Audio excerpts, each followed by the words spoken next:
recevoir le prix de l'environnement, de l'écologie de Cotissimo 2010. Quelle est votre première réaction, quelle est votre sensation par rapport à ça? La première réaction, c'est en fait d'être un petit peu mélangé dans toutes ces catégories. C'est intéressant parce que c'est des catégories plurielles. On a toujours l'habitude d'être un peu cantonné à l'Union des maisons françaises et voir un peu l'ordre des architectes, la Fédération française du bâtiment et des entreprises diverses. Ça permet d'avoir un autre regard sur la maison individuelle. Donc le fait d'avoir eu un prix par rapport à la maison la plus performante, ça ne m'a pas étonné plus que ça, puisque notre préoccupation de la basse consommation, elle est là depuis 4 ans, depuis les textes du Grenelle de l'environnement. Et puis précédemment, on a fait une maison qui était quand même à énergie positive et qui nous a donné quand même pas mal de fil à retordre au niveau de l'étude. Et c'est ce qui nous a servi dans notre démarche sur le bateau ivre. Si vous deviez présenter succinctement cette maison, le bateau ivre qui est primé aujourd'hui, qu'est-ce que vous diriez?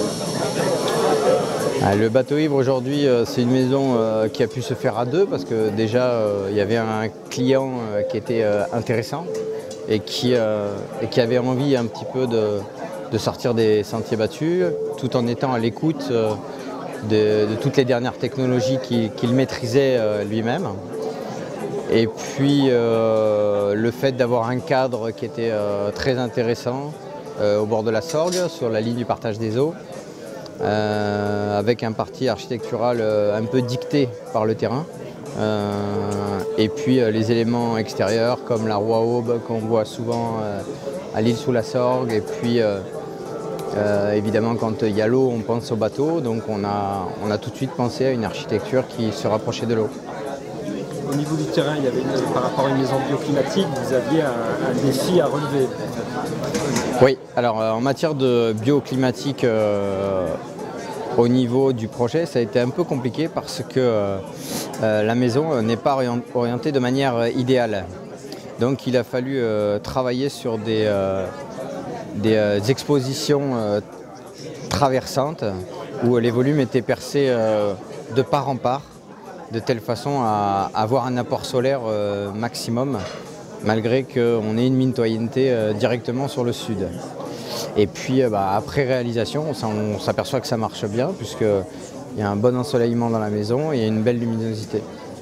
C'est un challenge d'autant plus difficile que le fait d'augmenter la surface vitrée fait qu'en termes de performance énergétique, c'est compliqué, c'est plus onéreux, enfin, il y a des solutions à trouver. C'est difficile à gérer, d'autant plus que souvent les gens veulent une ouverture maximale avec des baies à galandage qui ne sont pas franchement recommandées dans les bâtiments passifs et basse consommation.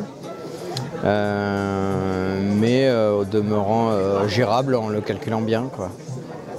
Si on prend un peu les matériaux, les systèmes constructifs que vous avez choisis pour cette maison, pourquoi le choix de la brique, pourquoi la façon de dérouler un peu d'enveloppe et des équipements, si vous pouviez un peu nous présenter les partenaires et les raisons qui ont fait que vous les avez choisis pour cette maison performante. Alors cette maison, elle est issue d'un savoir-faire qu'on a utilisé précédemment. C'est un peu la synthèse de ce qu'on a fait jusque maintenant. Et nos partenaires, on ne les a pas changés. C'est-à-dire qu'aujourd'hui, on travaille avec des industriels qui sont très à l'écoute et qui nous apportent des solutions. On a aussi une équipe de thermiciens qui joue bien son rôle et qui nous conseille et nous assiste dans la conception du bâtiment. Et donc, à force de réalisation, on a trouvé un équilibre entre le budget et la performance. Cette maison, elle est passive, donc on pourrait aller bien au-delà, on pourrait aller jusqu'à l'énergie positive. Mais on a aujourd'hui un système de maison qui a un certain équilibre entre la conception bioclimatique, la performance apportée par la pompe à chaleur qui est incorporée dans la maison, où on a un système de chauffage à inertie parce qu'on est dans une zone quand même assez froide. On est en zone H2, donc on est dans le Vaucluse.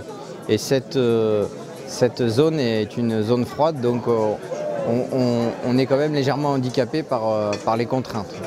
En ce qui concerne le bâtiment, aujourd'hui on est à peu près arrivé à un équilibre sur l'enveloppe du bâtiment, où on a utilisé des bons compromis au niveau du prix et de l'utilisation, en ce qui concerne les planchers horizontaux et puis les parois verticales, avec de la brique et du placo impact, qui nous a permis aussi d'avoir, et avec un doublage suffisant.